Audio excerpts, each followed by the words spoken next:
Hello everyone, Happy New Year from me to you. Welcome to the first episode of Cannabis Table in the year 2023. Remember, this is proudly brought to you by Puffie. My name is Suruba.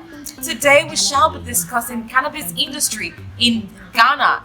So firstly, cultivating cannabis in Ghana is illegal without license from the Minister of Health. Now, there are two main theories as to how cannabis came to Ghana, so I'll tell you this too. First of all, it was brought there by troops returning from India and Burma after World War II. And secondly, it was spread by sailors coming down from the coast, most likely from Sierra Leone. Now, in the first ever report of illegal cannabis cultivation in Ghana occurred in the year 1960, 3 years after its independence. In the 1990s, cannabis, which had previously been an urban phenomenon in bars and nightclubs, had spread to rural areas as well. Cannabis was associated with youth involved in Rastafari culture and with students who believed cannabis use would improve their ability to study.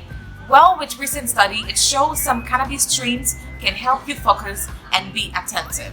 In March 2020, Ghana's parliament passed the Narcotic Control Commission Bill, which allows the use and cultivation of cannabis for medical and industrial uses, but only the variety that is better known as hemp, which is not more than 0.3% THC.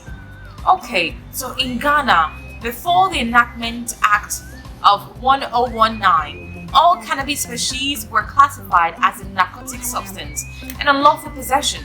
Section 1, 2, and 5 of PDNC Law 236 stipulated that Ghana, aka the Black Star of Africa, adopted the legalization and commercialization approach for cannabis regulation. There are strains of cannabis that can only be cultivated with a license. This legalization approach allows cannabis for industrial and medical purposes only. However, other African countries adopt legalization that do not only allow for commercialization and medical, but also for recreational purposes like South Africa, Lesotho, and Zimbabwe. Prohibition Partners in 2019 estimates Ghana's medicinal cannabis market value at $0.38 US and recreational market value of $326 million US by the year 2023. Although the new legalization adds economic prospect for the country, there is a need to consider industry entry requirement carefully. Ghana should draw lessons from current cannabis licensing regimes in Africa like Zimbabwe, Uganda, and Zambia, which seems to be a disadvantage for local farmers and investors.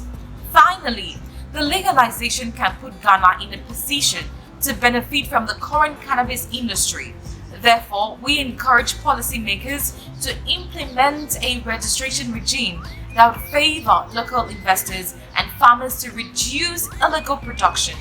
The regulatory framework should be established as a well-equipped agency that will supervise production and research into hemp development. Cannabis in Ghana is known as weed or devil tobacco. Now, so for persons who are new in Ghana and do not know about some of the slangs that they use in Ghana, so if you want to know what weed is or hemp is in Ghana, it is popularly known as weed or the devil's tobacco. And please note, generations of Africans have faced the wrath of colonial era and morality laws surrounding cannabis use, with many involved in cultivating and selling the plant jailed, forced to operate on the ground, or had their livelihoods destroyed. This is so bad. Thank you so much for taking your time to watch this video. This is all that we have for you on today's package. Remember, you can follow us on all our social media platforms to get updated on what's new in the cannabis industry. My name is Suruba. Remember, this is Puffie, and at Puffie, cannabis is our future. Let's legalize it. I'll see you on the next episode. Do not go anywhere. Bye-bye.